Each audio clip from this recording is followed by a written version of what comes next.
Hey guys, today we're going to check out all the symbols that you can see in the image behind me. First, I'd like to thank Zuli the Witch for data mining this image. Without it, I don't think I would have been able to find all the little details in these symbols, and I might have missed some symbols entirely, so thank you.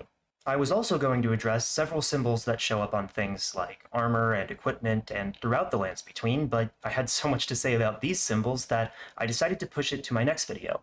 Several items call these symbols crests, and you can actually see them in the background of any sorcery or incantation that's associated with one. I did my best to try to figure out what each crest is trying to convey, but it's as much about artistic interpretation as it is lore, so bear with me and I'll do my best to explain myself. The Glintstone Crest has more to say than almost every other crest, but I believe it mainly represents an event described in another sorcery called Founding Reign of Stars. It's called the Founding Glintstone Sorcery because this event made Glintstone sorcery possible. Amber is treated like a gem that contains life. We're told that golden amber contains remnants of ancient life, and glintstone contains residual life. This residual life is the life of the stars, so glintstone is the star's amber. This makes it sound like the life force of stars is something mostly devoid of life, which sounds like death or something like a life within death. Or at least that's how it sounds to me. This is one of the reasons that I believe the primeval current has an association with death that we don't fully understand yet. When an ancient astrologer glimpsed into the primeval current, glintstone rained from the heavens and made glintstone sorcery possible. So the circle above would be the heavens raining down glintstone, with the star at the center being a falling star or glintstone, and the circle below, with perhaps fire rising from it, depicts the meteorite hitting the earth. It's also possible that the circle above represents the full moon, while the other is the dark moon. The Lazuli Conspectus considers the moon a star, so it wouldn't be that strange for the moon to be related to glintstone somehow, especially since the moon was said to guide fate, and stars controlled fate, which essentially means the moon directed the stars. The birds on each side of the crest are cuckoo birds. They represent the fact that sorcerers see their bodies as temporary vessels because of their use of special glintstones called primal glintstones. Sorcerers imbue primal glintstones with their souls in order to outlive their original bodies and continue on in new ones. Once their primal glintstone is placed in a new body, the sorcerer can continue on in that body after their old one dies. The primal glintstone blade implies that the sorcerers die when they imbue a primal glintstone with their soul, which would mean that they technically live within death. I think that this is what Roger is referring to when he says that Rea Lucaria used to obey laws that contradicted the Golden Order. Cuckoos are birds that are known for laying their eggs in the nests of other birds, and their chick is then raised by the nest owners as if it were their own. The chicks hatch quickly and often push the eggs of the nest owners out of the nest. So in this example, the sorcerers treat bodies like nests. I believe that they send the greedy cuckoos out to find bodies so that they can be turned into something like puppets, similar to pushing the original soul out of the nest so that it could be used by sorcerers. It's also possible that the puppets were used as foot soldiers because they were considered disposable, and the cuckoos saw bodies as insignificant things. It also looks like there are cuckoo birds at the top of the moon of Noxtella. The moon of Noxtella and the moon in general will be the first of many connections that I'll be making between the sorcerers and the Nox. Also, I'll be referencing the way that the moon of Noxtella looks pretty often because it's a great example of what I believe is a symbol that appears throughout the game. Generally speaking, it'll be a large central circle with 4 equally spaced icons along its edge. I'm not sure if the number 10 is significant, but I want to note that there are 10 rays of light coming down from the white circle near the top. There's also an 8-pointed star in the center of the crest, and you should know that we're going to be talking about this symbol a lot, because it can be found absolutely everywhere once you start looking for it. This symbol is also often represented as something like 1 dot surrounded by 8 dots. It can vary a lot, but it's almost always some kind of symmetric arrangement of 9 things. One will be in the center, with the other 8 split into 2 groups of 4 that mirror each other on opposite sides of the center. The Summoning Crest is likely one of those connections that glintstone sorcerers have with the Nox. From what I can tell, it's used to either create or summon things. When one of those Indiana Jones-style silver balls appear, this crest is beneath it. Renala can summon a dragon, a giant, and some wolves in her second phase, and this crest appears when she does. If a knight's cavalry's horse is killed, they can summon a new one with magic that is associated with this crest. This crest is one of those designs that I believe resembles the Moon of Noxtella talisman because of the central circle with 4 dots around the edge. A symbol can be seen in each dot, but they're pretty hard to make out here. Luckily, we'll get a better look at them in a moment because this crest can be found in the next 4 crests with only a few minor alterations. This is the Carian Royal Crest, and here you can see the Summoning Crest being used a bit like a frame. It's not deformed and twisted like the Summoning Crest itself, and the surrounding filigree is a bit different, but it's certainly there. We can get a better look at those symbols in the dots to see what looks like a lock, a lightning bolt, an hourglass, and a shape that looks like an uppercase F. The crossed sword and staff represent the Carian strategy of using waves of magic and steel to keep their enemy under constant pressure. The Carian Crest also appears when using Crystallian sorceries, which makes sense because Magic Downpour mentions an agreement with the Crystallians, and it resembles the Crystallian spell Crystal Release. At first, I thought the crest of the Crystal sorceries was a different color than the Carian Crest, and I've noticed that others have thought the same thing. I believe this misconception comes from the way a crest's color changes as they start to disappear. A crest is at its brightest just after it appears and then fades over time, but it fades in a strange splotchy pattern that can change the crest's color a lot. Essentially, if you screen cap a crest at 2 different points in its animation, it can look like 2 different crests. Shattering Crystal mentions that, in some way, Crystallians represent the primeval current because they're alive even though they're inorganic. They're revered guests of the sorcerers because of this, which makes sense because primal glintstones could probably be considered inorganic objects that contain life too. The Sellian Crest is easy to mistake for the Carian Crest because it also includes the Summoning Crest and it features crossed weapons at its center. The 2 most obvious differences in the Sellian Crest are the throne behind the crossed weapons and the crossed weapons themselves. The sword from the Carian Crest has been replaced by a second staff that resembles astrolabes that we can find throughout the lands between. The throne depicted on the Sellian Crest can be found in Sellia and a few other places in the Eternal Cities. The most notable examples are Knight's Sacred Ground, where we find the Fingerslayer blade, and the arena of the Dragonkin Soldier of Noxtella. There appear to be stars circling the throne, and because of the Eternal City's associations with the moon, I believe they represent the fact that the moon guided stars. Also, a very subtle detail that you may have noticed is that the Summoning Crest is mirrored in the Sellian Crest. The Lightning Bolt and uppercase F are facing the wrong way and have switched sides compared to the Summoning and Carian Crests. Like the Carian Crest, it has a unique filigree above and below the frame that differs from the Summoning Crest. A crest that looks just like the Sellian Crest, except for its color, appears when using the bubble sorceries of the Clayman. The shared design makes me think that the ancient dynasty mentioned in these sorceries probably had something to do with the Eternal Cities before they were destroyed. The oracles referenced in the bubble sorceries are likely referring to the oracle envoys that use bubble incantations. The incantations are a different color and deal holy damage, but they look just like the bubble sorceries and have similar names. The Gravity Crest is pretty straightforward because it seems like it's just a gravitational field. I think it also looks like there could be ancient dragon heads biting at the center, but I feel like that's got to be impossible. The only connection between ancient dragons and gravity that I can make is that falling star beasts use a purple gravity lightning and ancient dragons use red primeval lightning. So basically nothing, I can't really find any connections. If you look really closely at the center of the Gravity Crest, you'll see a strange shape, but it's pretty hard to make out. The center of the crest that's been etched into the Star-Scourge Greatswords makes it look like it might be the Crucible of Life in my opinion, but I'm really not sure what it is. The Death Hex Crest is an example of what the curse mark of death would have looked like if Ranni or Godwyn had died true deaths. Ranni's body died, and Godwyn's soul died, so they each only died half a death, and their curse marks each represent being between life and death.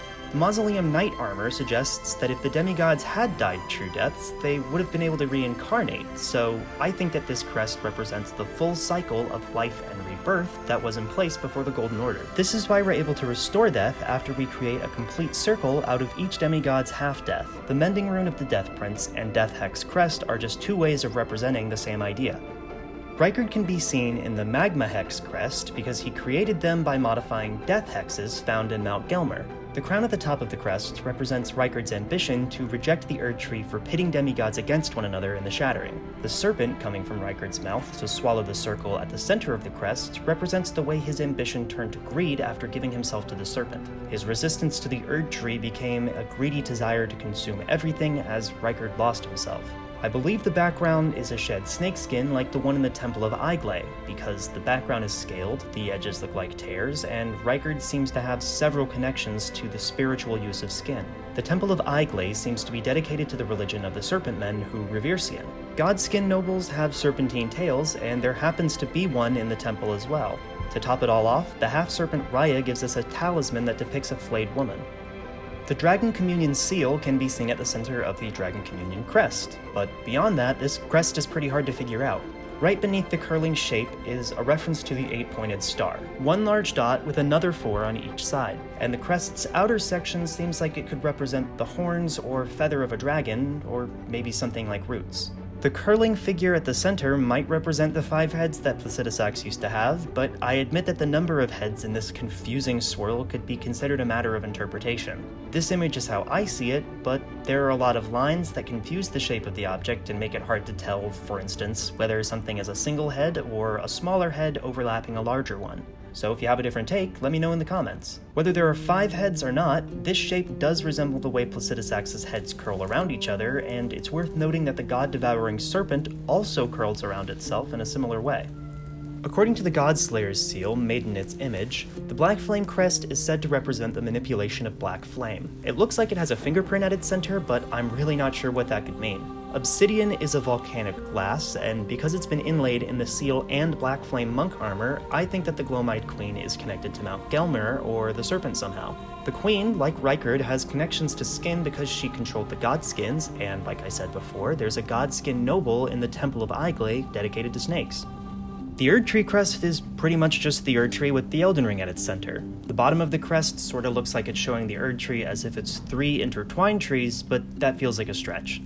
The ancient Erdtree Crest depicts the Erdtree in its prime, when it was flourishing with life. I've heard that the Japanese translation for Great Tree is Great Roots, and I think that this is because the Great Tree was cut down so that the Erdtree could be grafted to it. If the Great Tree was cut down, referring to it as roots would make sense. I think these roots in the ancient Erdtree Crest represent the Great Tree. The Crucible Aspect incantations are associated with this crest after all. This crest is also associated with Elden Stars, which makes sense, and Blackblade, which kinda doesn't.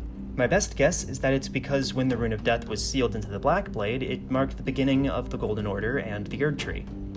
In the Two Fingers Crest, you can see 2 circles made of the words of the Two Fingers. The Coated Sword and Cipher Pada are both examples of the language of light spoken by the Two Fingers that's also called a formless cipher. A somewhat disturbing fact about these incantations is that many of them control darkness and aid assassins, which it sounds like were once used by the Round Table Hold pretty frequently. In fact, it seems possible that the Round Table Hold's original purpose was to turn Tarnished that had been abandoned by the guidance of grace into assassins that would hunt other lost Tarnished. On the crest of the ancient dragon cult is what I believe is a depiction of Grand Sax's assault on the capital city of Lindell. We know it's an ancient dragon because it has 4 wings and it's holding an ancient dragon's lightning spear that has that distinctive Y shape.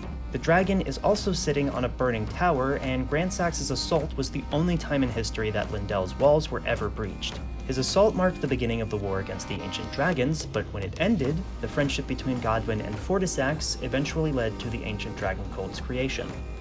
The incantations of the Fire Monks and Fire Giants are both associated with this crest, because they both draw their power from the fell god of the Fire Giants. After the war against the Giants, the Fire Monks were appointed to keep watch over the forge's flame so that it couldn't be used to burn the Erdtree. The fire seems to have some kind of allure though, so the monks eventually began to worship the flame of the fell god. The crest looks a bit like a sun version of the moon of Noxtella. While the talisman has 4 moons on its edge and depicts the moon at its center, this crest seems to feature 4 suns with 1 at its center. The Clawmark seal represents the Beast Crest, and it says the slash across the seal represents Gerank's wrath. The seal is made of stone and has hair, which leads me to believe it came from an ancient dragon. They're used by beastmen in Farum Azula, and they served the ancient dragons, so it's certainly possible. The crest may depict a mirror or an eye, but it's hard to say. There are also some fun little details here, like small wings at the bottom of the crest and 8-pointed stars around the edge of the seal. According to the Cursed Blood Pot, this is the crest of Mohg, the Lord of Blood. It resembles Mohgwyn's sacred spear, except for the 2 lines between the spear's prongs. These lines are one of the reasons I've suspected that the Formless Mother may have some connection to the Three Fingers that we don't understand yet. I think the Formless Mother, Three Fingers, and Great Tree can be compared to the Greater Will, Two Fingers, and Erdtree, an outer god, its envoy, and a tree to spread its influence. It may seem unlikely because Mohg's incantations are very different than the Frenzied Flame incantations, but the Erdtree and Two Finger incantations control light and darkness even though they're powered by the same outer god, the Greater Will. So the effects of an incantation seem like they're determined by things that channel the outer gods, and not the actual outer gods powering them. In the Great Tree, all life was once blended together, so it wouldn't be unreasonable to call it the mother of all life. The goal of the Three Fingers is to melt everything back together into the Great One, which is also known as the Great Tree or Crucible of Life. The Lord of Blood's crest features 3 prongs with 2 faint lines that seem like remnants of prongs that were once there, and that's more or less exactly what the Three Fingers represent too. We could also associate Blood Oath Incantations and the Lord of Blood's crest with the Crucible of Life through the color red. All of the equipment used by the Crucible Knights is made of a special metal called primordial gold. This gold has a red tint because, in a way, it is life itself, which sounds like how the Grace of Gold is called the power of life itself. The Rotpot calls this the Crest of Scarlet Wings, which is a reference to the wings grown by Malenia when her Scarlet Aeonia blooms. These wings are part of why Malenia is so often associated with the Valkyrie. This crest's design is honestly incredible because it manages to look like a butterfly, the Scarlet Aeonia, wings, and seems to feature the arms of a kindred of Rot. The Golden Order Fundamentalist Crest is called the Ceremonial Observation of Order by the Golden Order seal. The triangular frame running through the 4 rings of the Elden Ring holds them in place and represents the rules and structure of the Golden Order. Golden Order Fundamentalism involves studying reality using something like incredibly complex mathematics, which is why the crest looks like something you'd see in an alchemy textbook. The Three Fingers Crest or Frenzied Flame Crest is one of my favorites because it's simple but it incorporates so many things. It depicts the 3 fingers, a ball of fire, and it looks like there may be an eye at the center of the crest. The eye looks a bit like the center of the Frenzied Flame seal, and the Sauron-like eye that our character's head becomes in the Lord of Frenzied Flame ending. This is the crest of the Tempests of Stormveil, and it only appears when using one of a very small selection of skills like Stormblade. The bird is almost definitely a Stormhawk, and apparently some of these skills were brought to Stormveil by Knights from a Lost Land. As far as I know, the Crest of the All-Knowing only appears when using the skill of the Scepter of the All-Knowing. It incorporates several eyes and ears in Gideon's typical weirdo fashion. This is Miquella's Crest. It appears when using the Bewitching Branch, which was made by Miquella, and when the Golden Epitaph's skill is used, which has a quote in its item description that's almost definitely from Miquella. Also, I'm not sure what it means, but even though the rotten staff depicts how the Erdtree looked a long time ago, it's Miquella's crest. This may be because Miquella has been watering his own tree, the Haligtree, with his blood ever since it was a sapling in the hopes that it would become a new Erdtree. So it sounds like the Haligtree is a young Erdtree. This would also help explain why there are spirals on so many things associated with the Erdtree.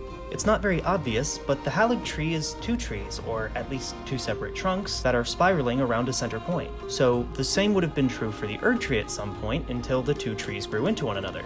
In botany, when 2 different trees grow into each other like this, they're called conjoined trees. They are also called marriage trees or husband and wife trees, which I think may have something to do with the fact that an Empyrean needs a consort to become a god.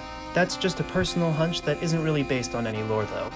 This is likely the Haligtree Crest, but I've only ever seen it on Malenia's cape, so it could be her crest.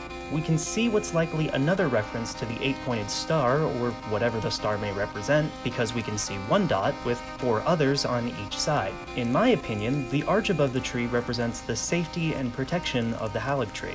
Miquella's lily is made of unalloyed gold, or at least the bloom is, and all of the Haligtree soldiers use it in their armor and weapons. So the Haligtree could be made of unalloyed gold or capable of producing it. An alloy is a mixture of 2 different metals, so unalloyed gold is just a creative way of saying pure gold. Unalloyed gold can protect against the influence of outer gods, which would definitely make the Haligtree a safe haven for those who have wronged the vengeful Greater Will. I've seen some people call this the Demi-Human Crest, but I fought all kinds of demi-humans and never saw it, so let me know in the comments if I missed it somewhere.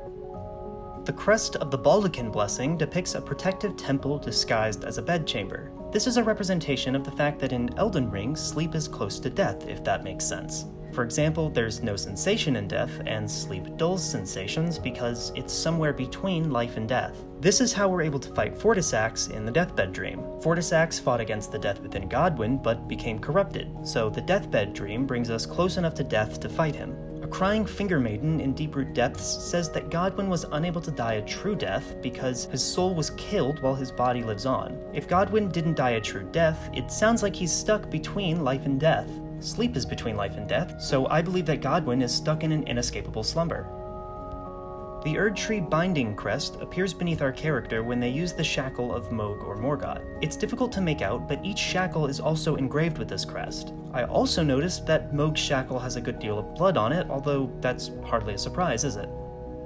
This is the crest of Mohg's Rite of Blood, and I think it's supposed to be a ring of teeth that represents the Formless Mother biting into us. Mohg counts to 3, encircles us with 3 crests, and uses a trident. Having 3 digits is seen as a bad omen, so there are negative connotations to the number.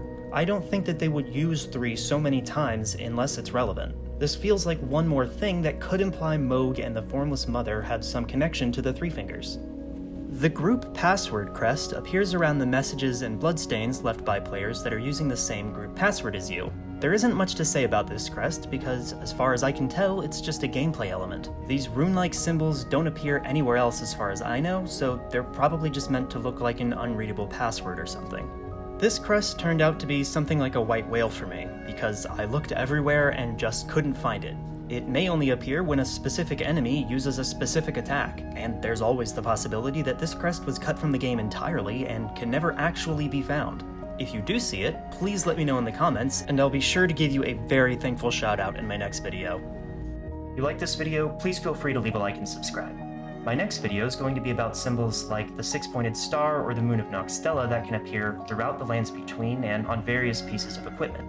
I'm pretty excited to talk about it too because these symbols helped shape my view of the lore. For instance, some symbols appear in 2 places that seem totally unrelated otherwise, and others give us context on item descriptions or NPC dialogue because of where we find them.